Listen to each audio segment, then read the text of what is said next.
Welcome to the Zero Breach Zone, the ultimate podcast dedicated to safeguarding K-12 schools from cyber threats and beyond.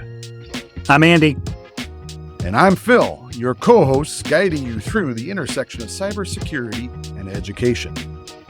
Each episode, Phil and I will dive into conversations that matter, breaking down the latest cybersecurity challenges that schools face. And we're not doing it alone. We'll be bringing some experts in the field from the EdTech world and beyond for interviews, getting their take on the most pressing issues.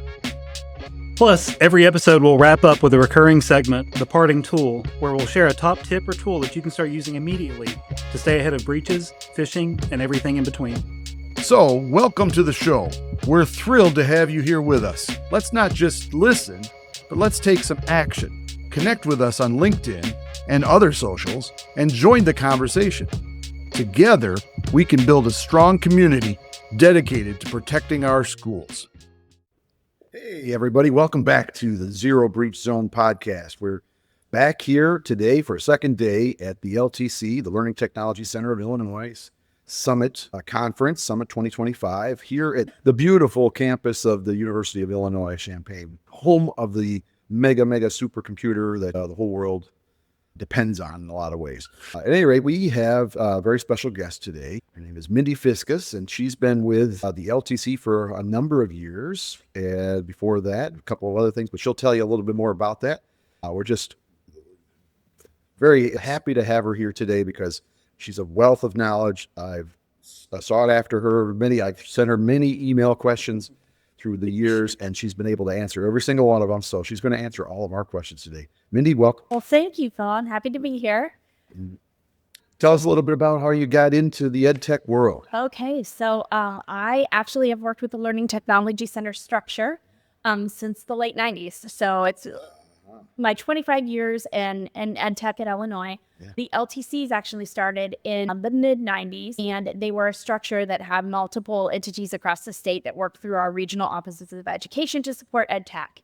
And over time, at one time there were 7, and then there were 14, and then there were multiple across the state that consolidated. We've been on our roller coaster of funding throughout the 25 years. What it is, yeah. And in 2017, we reorganized to one entity. Our main office is here in Champaign. But we do have satellite offices within our OEs across the state. There are around 25 to 30 employees if you count in our integration coaches in our mix across the state now, really being a force across the state to support EdTech. My role at the LTC is that of what I like to call the big sister role. So I'm the OG of the group, and I get to do all of the federal programming, including E-rate. So I'm one of your 2 state E-rate coordinators. The other is Eric Grocky at the State Board of Ed. Yep. My role in that is to help people through that E-rate process, answer questions along the way, fight for you when you're told no when you should have been told yes, all of those things in the E-rate world. And as a result, I've been in conversations with the Illinois Office of Broadband, the Illinois Citrine Network, all of the different projects that we have. We like to call ourselves as a group, when we get all of those other state entities together, the Classroom Connectivity Project. Yes. So that has been my role in that. In addition to that, I take on anything that is E-rate-esque. As a result, I have been involved in ECF applications, things through the years where the FCC has rolled out other programs, including the cybersecurity pilot that is initiated right now.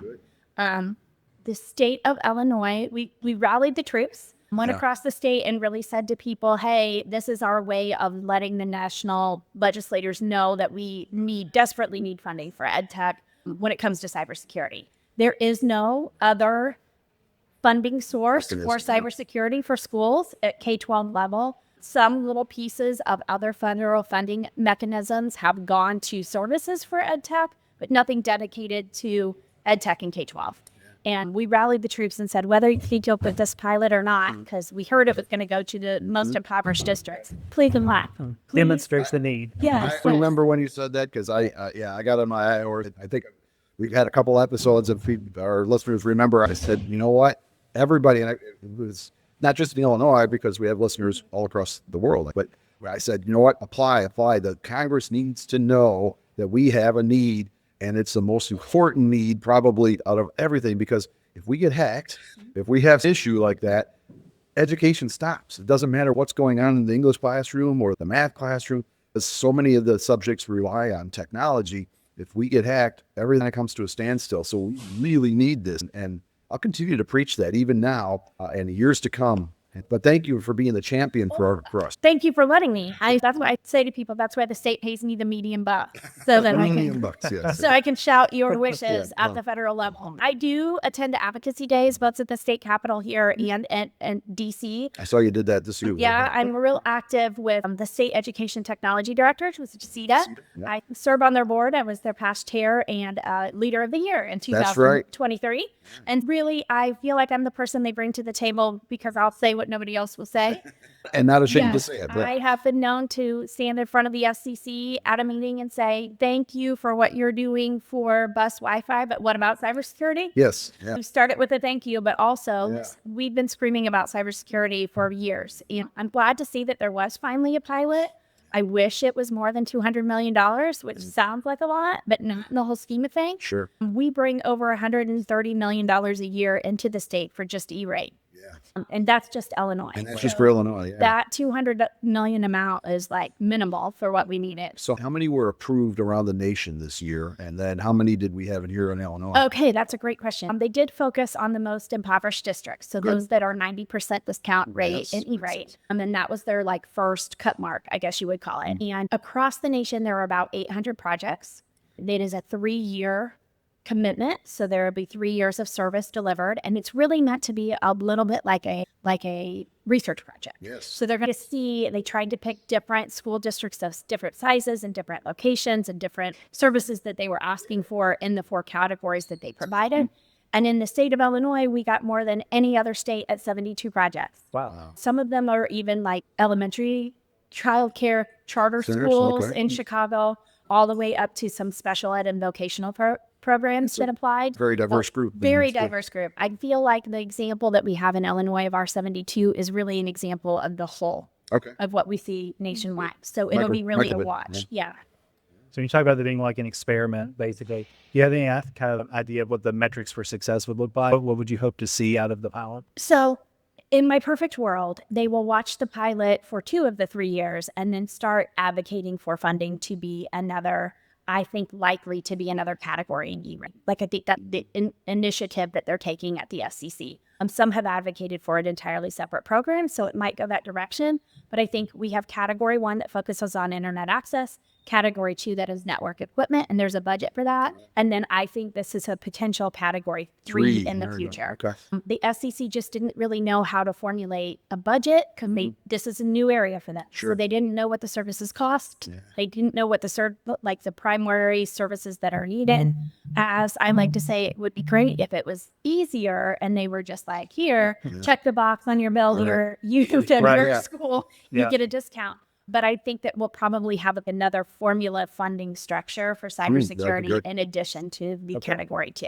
But they're going to look at this to determine what they should make on their eligible services list, and then how much money that looks like. As these schools are signing agreements and as they're initiating services, they're going to take a look at what was successful. School districts, if they had to switch programs or change routes in the middle, I think they're going to survey those school districts at the end and like really ask them for their opinion on what service worked and didn't work and why they maybe chose one over another. But all of that, because we are talking about security, all of that is being kept pretty quiet and behind the scenes. So the struggle for supporting people is that nothing is public. So the only public structure that they have is when you post out a 470, that's public and anybody can see that. And the vendors can see that and they reply.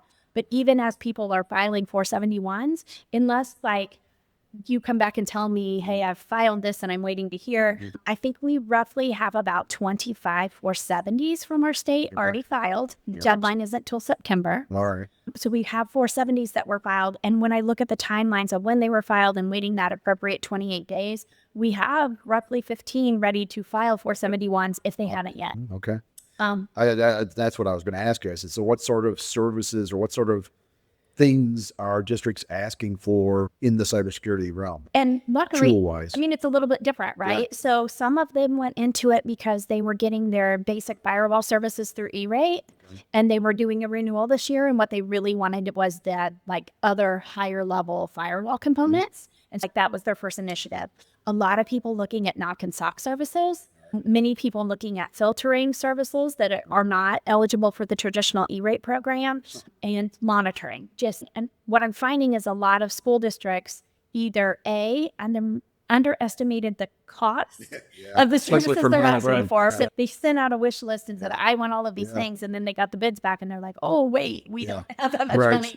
So it was on a formula base. And some of them are doing that. Others are like, wow, there are way more options. Like I'd heard about a certain program that I was thinking about, but maybe that's the elite end that I need to look for a cheaper solution, or vice versa. I can do better than I asked for. I didn't realize I had so many options. Right now, helping them to evaluate and choose is the key. For several of the schools, we've even gone out and filed that 470 and did that initial and then said, okay, hold on, let's file another one that's a little bit more targeted on what you now know. And that's what you're helping with? Can you navigate that? And in the traditional E-Rate world, we have a state portal. So I can log in and I can see what everybody's doing. And then you call me and say, what are the, translate this from E-Rate to English for me. Making his call. But in this world, I don't have that. And so for most schools, they'll set up a time on my E-Rate calendar. It's just a Zoom link on my calendar. And we do Calendly, and I'll join with somebody and via Zoom, see their screen and walk through the process. Because sometimes you're just like, oh, you're clearly checking A and not B, and let me explain to you why. But other things, it is just a struggle to really know where people are in the process. And so we're trying to help. I think in July, we will have just like an all-call virtual meeting like I do for E-Rate, but not really walk through a form or anything, but just say, hey, all school districts that are eligible for this program, go ahead and join this open call and be able to communicate with each other and say what's worked and what hasn't worked and the struggles. We really haven't heard anything about. There hasn't been like a PIA review process that I've seen yet. So people have turned things in, but there's been no interaction. We have been told that's not in E-Rate. There's a contract that does that PIA review. But for this pilot, they're going to keep it in-house. So it's going to be USAC staff that evaluates and reviews those forms. I'm assuming there's a specific team that they designed to do that. But like, again, we haven't seen that back and forth yet. So we're just kind of waiting at this point. So the elephant in the room, obviously, our listeners probably are aware that E-Rate has been questioned. It's been, actually, there's a ongoing litigation going on right now as far as the legitimacy of E-Rate and how it's funded. Do you anticipate, tell me what you've heard so far on that litigation, but also do you anticipate that maybe they're going to pull the rug out from under us for the cybersecurity stuff? That is a great question. First, I'm that geeky person that like literally calls and listens to the FCC hearings on things, et cetera. I have... You're our advocate. Then I chat with other state coordinators on the side. I can't believe they just said that. But the hearing that was happening at the Supreme Court and the cases that were involved with that were because there were split decisions at the lower courts. And so it went up to the Supreme Court to decide. And it's not really on the foundation of should E-Rate exist. And the hearings were really clear on that. Everybody, it's an overwhelming support. Everybody is really supportive of the program itself. What it really questioned was, how is it being run? And so there are some that say, hey, FCC is off-putting to the USAC too much of the work. Like they should be keeping more of the work themselves. Closer to the They vest. have farmed too much out. And they're really being given the responsibility to run this program, and too much is being done by their nonprofit partner. So there were some questions there. Another thing was not that this big discussion on whether it was a fee or a tax. So if it is a fee, then the fee can be collected directly by the SEC and redistributed. That's what's happened for the last 20 years of the program. If it is determined to be a tax, then that tax has to go through the legislative process. And so it will have to be in the budgetary process of the federal government. And there's some concern that if it does go through that budget process of the federal government, where we've seen a pretty stable level of funding, and we know that it's there and we have some confidence in it, that could change from year to year and give them the possibility of decreasing or pulling from those funds, et cetera. Other hands in that Right. pot. Yeah. If it stays in the funding structure that it's in, that it always has been in, there's a little bit more confidence that we're not going to lose things like cybersecurity. Like, then we know that that's there. There may even be additional legislative action to put more money into the fund in some way. One of the things that I don't think anybody's talking about, but I just suspect is a sideline issue, is that there are certain people that pay into the fund and collect those fees and give them back. And those people are not your providers of equipment for networking, but a lot of the money is now being spent on equipment for networking. Right. And those telecom providers that provide your phone bills, et cetera, where you typically see the fees, are no longer a part of the program. So I think there's maybe some back end current, like, why are we still collecting and paying these fees if somebody else is making the money from the program? And so there may be some political pressure in the background due to that as well. That's fun that you say that, but you're right. At one point, obviously, you rate just bringing phone lines and covering the phone services, and now that's off the table because technology has advanced. Everybody's gone to, I shouldn't say everybody, but VoIP and the ability to be able to go voice over the internet, and that's not necessary. In fact, I know in our district we are being told that our POTS lines for our alarms and elevator actually going away. They want us to move to a VoIP solution on that. That it's becoming obsolete, really, from the major carriers at this point. So, they're stopping support for copper lines. Right. Yeah, exactly. And so we're having to make those changes and then make sure that we have backup, because we were using a lot of times those lines as, if your network went down, you still had phones. Yes. But now if your network goes down, you don't have the phones anymore. And you have a cell phone at that point. And so we need the cybersecurity funding so that doesn't happen. Because people don't really think about how much of the infrastructure is run on that internet, those internet lines as well. HVAC systems, security systems, messaging systems to classroom. Like, there's a lot really running on our networks, and that wasn't when E-Rate was created. Nobody had that in their vision even. We didn't even know that was the world we would be in today. And so I think that the cybersecurity funding is imperative moving forward. And I think that message has been heard. It's just, what will it look like? And will we have to wait 3 whole years before something is done? The wheels move slowly at the federal government. But I think all of the school districts in Illinois who did apply, and whether you got into the pilot or not, thanks for making your message heard, because it's a lot easier to go talk to our state representatives and our senators and say, this is an example of the need. And you can tell stories from school districts who literally shut down school for 3 days when they got hacked because they could not function and run the school. Remember, a rather large district here in Illinois was shut down for months in a lot of ways. Yeah, and it's funny. I live near a community that went through a hacking experience, and you watch, of course, all the social media and everything. You see all the parents like complaining that they have to figure out what's with their kid, and like teachers, I think, have been trained to not respond. But every once in a while, and you could tell it was like a spouse or somebody, a mother or something that was like, "Hey, you guys need to realize it's not a safe environment for the kids to be in if those systems are not up and running. It's not just about using those computers. It's about being able to, 1, learn, because almost everything has an online component at this point, and 2, safety. And data privacy. Right. An aspect of it that we talk about that all the time. In fact, we were presenting on it yesterday, the idea that districts hold a treasure trove of information. That's exactly why a hacker wants to attack us. And if that is still, if there's holes left in from an attack, literally an attack, I'm picturing in my mind war and bombs and things like that, but this is a cyber attack, uses a different kind of bomb and it's a different kind of war, but at the same time, coming back from and enabling infrastructure to continue to work and be safe and be stable. It's so imperative. And you're right. You don't technically, in the physical realm, the school might be safe to walk into, right? The walls aren't falling down or all that, but in the cyber realm, it still could be disaster. And that's got to be really enticing for criminals. And that's a fresh identity that no one will know that you have hijacked and taken for up to 18 years. Oh, when somebody starts to enter college and that's the first time they really looked at their financial status and they find out somebody's been pretending to be them. That's a really scary aspect. And even when you look at the safety in our schools, it might be safe to be in the physical building, but so many of the school districts now have the checks and balances on the doors and who can check out that child and who can't. And all of that is electronically kept. And so keeping those students safe and knowing that they're with a grown-up that isn't trusted at appropriate, all, trusted at all. That's key to keeping them physically safe as well. So that realization too, you talked about in the community, people not realizing that there's a tabletop exercise going on at conference here right now. That's one of my favorite parts of doing tabletops with groups that are in IT and cyber is when you start talking about, okay, when do we make the call to shut school down? And someone that's not in technology or doesn't realize how deep it is will be like, well, why would we call off school? Then you start saying, do we have a phone access? So if the wall physically does fall down, how do you call 911? Right. So there's such deep integration. And there's mostly tech directors here today. That's what Summit's designed for is IT. That's Sure. the IT of the Summit word.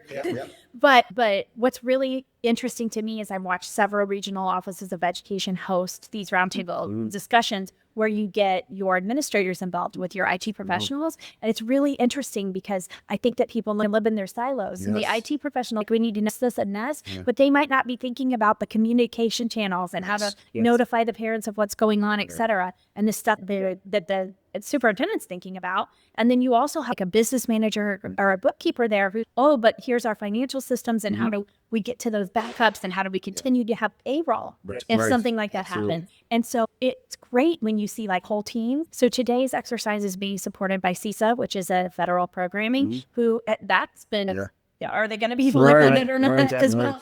And so we're thrilled that they were able to come today. But you can take what we added this like this and go back and model that at your district or have it the districts in your area. Well, That's and get really all, what and we're get all trying to do. the stakeholders that are in the district involved. You think about it, it's communications, but you talked about business, but I'm also thinking HVAC, building grounds. If that part of it was hacked, and you're talking we're 90-degree plus weather right now, you want to hold school, and it's now granted there was the early days of education when we had no air conditioning in schools and kids still learned and all that. I get that, but is it the optimal learning environment? That's something we've learned is even climate is important in a student's success in the classroom. And if that is compromised, what do we do? Yeah, having a plan is important, and having those communication channels open is even more important. Yeah. One of the things you mentioned, the different roles in the district. One of the more valuable tabletops I've done was at a session that had superintendents and principals and some HR people and just a variety of people. We did some smaller exercises, just normal in our own roles. And then after a couple of those, we switched and everyone traded roles. And it's like, okay, I'm an IT director, but I'm going to pretend I'm the superintendent, or I'm going to pretend I'm the communications director. And that was a really good way to get empathy for the other positions and the things they have to think about. That was a really valuable concept on that table. Super great idea. It's cool. I thank you for being the champion, the advocate at the state level, but also at the federal level. I know you presented at COSIN on the national level, and you presented at CETA, and really getting the word out there and sharing ideas of what we're doing here in Illinois, but also then grabbing great ideas from other states and bringing it in here to Illinois. That's been fantastic. We're happy to have you here. Yes. Bring some diversity here into our tech world here, but you have been a great role model. You mentioned how many years you've been in the business, and so you have a lot of experience, a lot of wisdom that you're able to share with the next generation, particularly of women. Can you tell us a little bit about the women in IT? It's just, and I fell across it, to be honest. So I went to the COSIN conference a few years ago after the pandemic. It was in Nashville, and I just stumbled across the session and wondered what was going on. And ended up, it was a women in technology session. So the conversations were great, and we talked about some of the challenges that women in IT face. And it's everyone from tech integration people, teachers who are integrating technology in the classroom, to the IT professionals, the CTOs, and administrators that were in the group. And it was a really great national conversation. And so one of my takeaways from COSIN that year was to come back and say, hey, we can do something like that. Like, I think we can make this happen here in Illinois. Yeah. And the LTC puts on a conference in Springfield in November each year called IETC. Stands for? Illinois Education and Technology Conference. There you go. It's been going for years. It was previously run by a couple of regional offices of education, one of which is our fiscal agent. Okay. And so we took over the role of running the conference. There is a committee and everything. We have a lot of wonderful volunteers. But it's a great conference. And so that gives me the opportunity, because we have a hand in it, to say, hey, let's have a women in technology breakfast here. And so we did it for the first time 2 years ago and said, hey, we're going to have this breakfast. We're going to recognize some women in technology, and they're going to answer some questions and have a panel discussion and provide you breakfast. And so we had over 80 people show up in the first season.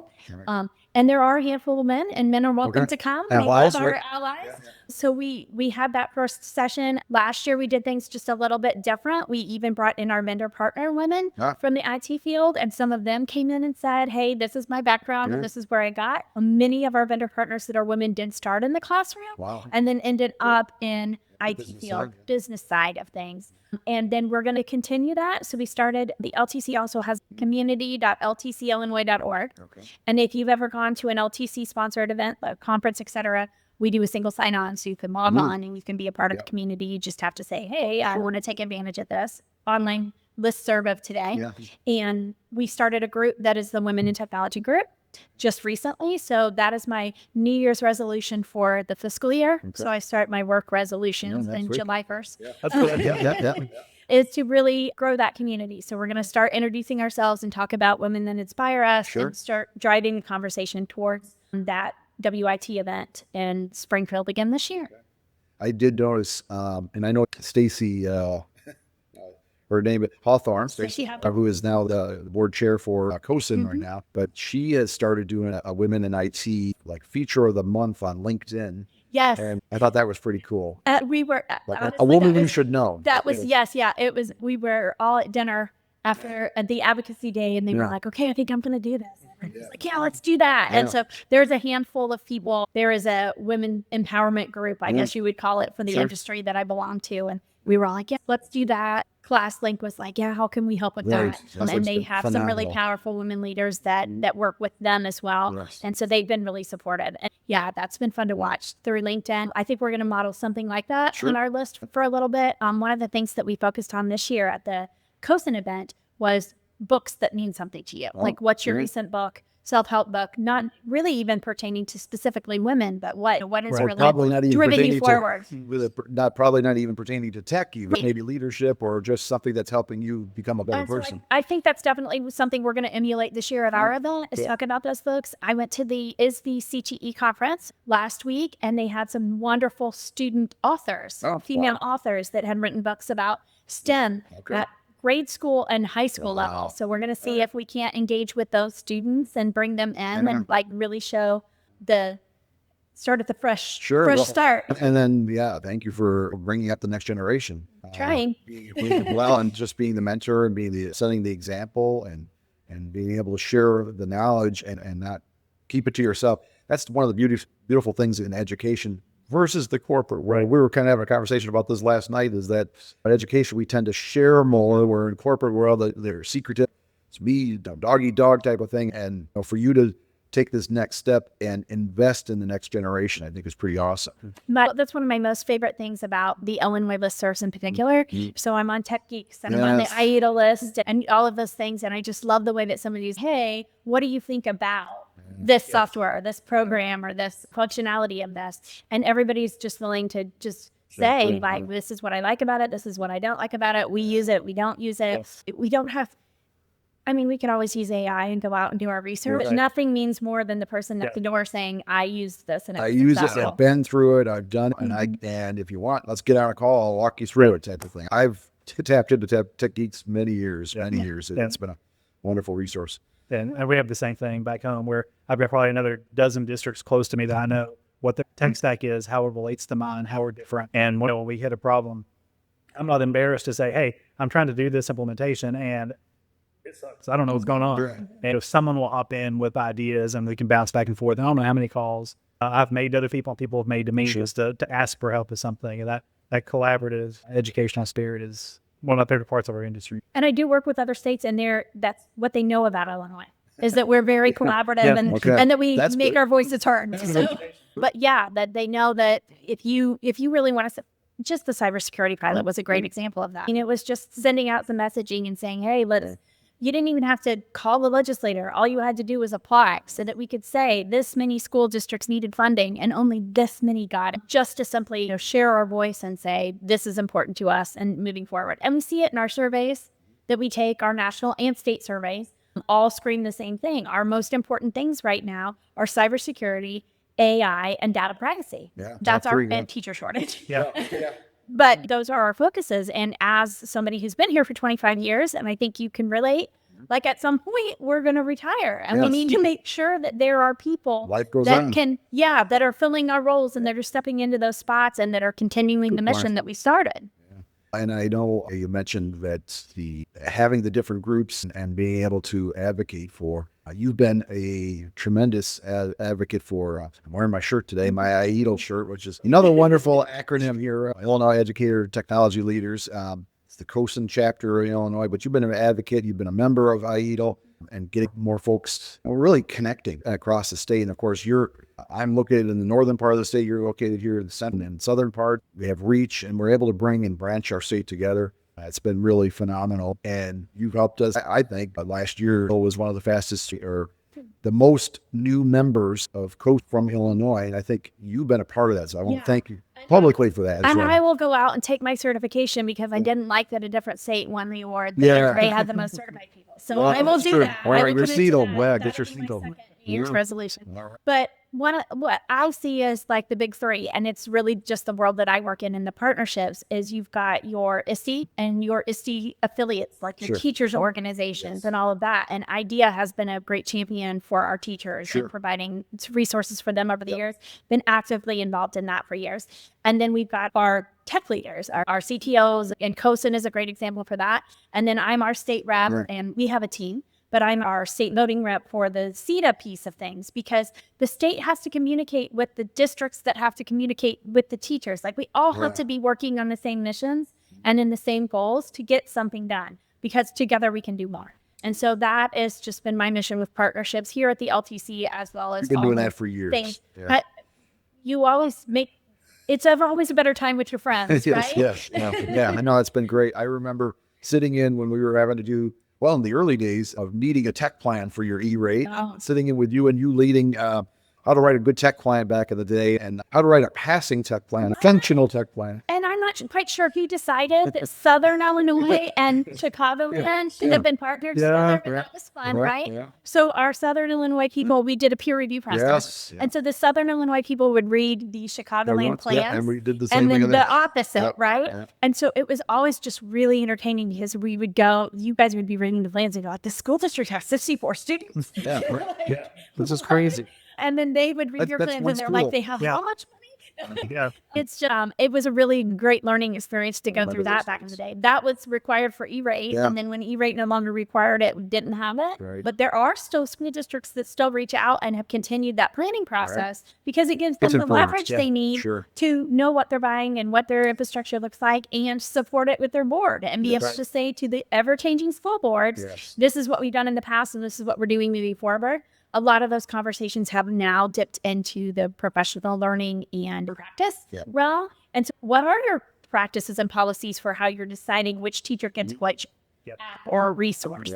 And it's evolved over time. It was a good start. We can thank E-rate for it, even though we hated it at the time. Yeah, that's true. But at any rate, it's been great to get a chance to talk with you and learn so much about your role and the things that you've advocated for.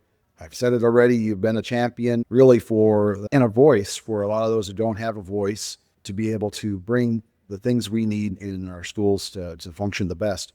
Our audience knows, what am I going to say next? Yeah, we always have a parting tip, and I know you've devoted pretty much a career of imparting parting tips to districts. Do you have a parting tip that you could share with our listeners? So and these are going to be E-rate focused, because that's the world that I live in. All right. And I will recognize that a lot of the E-rate program is managed by consultants. And so in our state, about 40% of our schools use consultants, and about 60% of them do it on their own. And so I work mostly with the people who are doing it on their own, but occasionally I'm going to call this, what's this? What is my consultant? What am I paying this person for? Kind of thing.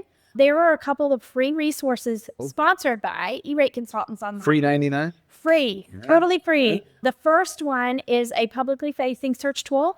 It is eratecentral.com, and that's an E-rate central.com. You might have to scroll down the page a little bit, or maybe click on resources. But if you enter your entity number, so your BEN for E-rate, you might have to look that up. You enter that in there, and it will show you, in essence, a webpage spreadsheet of all of the funding that you have asked for from E-rate from its infinity till now. Wow. And so you can see everything from the late 90s through now. It's hyperlinked, and you can drill down and see, like, you can click on the year and see the individual applications and funding requests that were made. You could see what money was collected and what wasn't. If somebody's forgetting to do that last form and collect the funds, usually I go through that process with our brand new people who are taking over for someone else to give them kind of a historical perspective. But it's also really great for those of you who use consultants to go through and be like, wait a second, why didn't we collect money in 2023? What was the problem there? And have some conversations with eratecentral.com. eratecentral.com. With a dash. The other one, and I think you can just do it without the dash and you'll probably still get it. But in the show credits here. But the other one is from Funds for Learning, also a national consultant firm. And they have a more GUI interface user tool. And you will have to set up a login and a password with your school email address. But it does the same kind of information, but allows you to look at it in charts, allows you to see what your next deadline is, because some of those are rolling, depending on when you're turning something in. Funds for Learning? Funds for Learning. And it might have a number 4. All right. Positive. But again, they have, and I think it's called the E-Rate dashboard or something like that. You can log on to that and sign up and navigate around it. It's real nice to have those charts to show like how much money has been used, how much has been collected. You could take that and throw that in a slide deck for a school board report, things like that. But also the ability to see, are we on track? When's our next deadline? When's that next? Does Funds for Learning by chance have access to like other EdTech grants and things like that? Do they have that on their website? Maybe a little. So Funds for Learning, out of the two, both do a weekly like update newsletter you can sign up for. But Funds for Learning does a lot more editorial articles. Let's put it that way. And they're very heavily into the advocacy piece of things. They are also members of COSIN and CETA. And so they believe in the advocacy and they like to write up the stories and they like to help in that advocacy piece. And so there are multiple times that you'll see there that they might indicate or point to other resources that people are using for things that aren't eligible for E-Rate, but hey, I wanted to make you aware of this. I don't know that they have a database or anything, but definitely a lot of really well-written articles and supports that support the industry as well. So we got 2 parting tips out of this deal. Yes. I didn't want to choose one over the other because I use them interchangeably. Sometimes we'll go to one and then we'll go to the other to say, look, just make sure this matches up and give you the graphic that you need to take to your superintendent. So. This has been fantastic. We appreciate it. We appreciate all you've done to make our schools a zero breach zone. Thanks for tuning in to today's episode of the Zero Breach Zone podcast. We hope our conversation left you feeling more informed and empowered to protect our K-12 schools from cyber threats. A big shout out to our sponsor, CyberNut AI, for making this podcast possible. CyberNut is committed to providing security awareness training designed for schools, helping educators and students navigate the digital world with confidence. If you want to learn more about how CyberNut can help strengthen your school's cybersecurity defenses, head over to their website, cybernut.com, and sign up for their training program. Together, we can create a safer online environment for everyone in our educational communities. And don't forget to hit the subscribe button. Connect with us on LinkedIn to join the conversation and help us build a strong community around cybersecurity and education. Join us next time on the Zero Breach Zone for more insightful conversations. Stay vigilant, stay ahead, and let's keep our schools a Zero Breach Zone.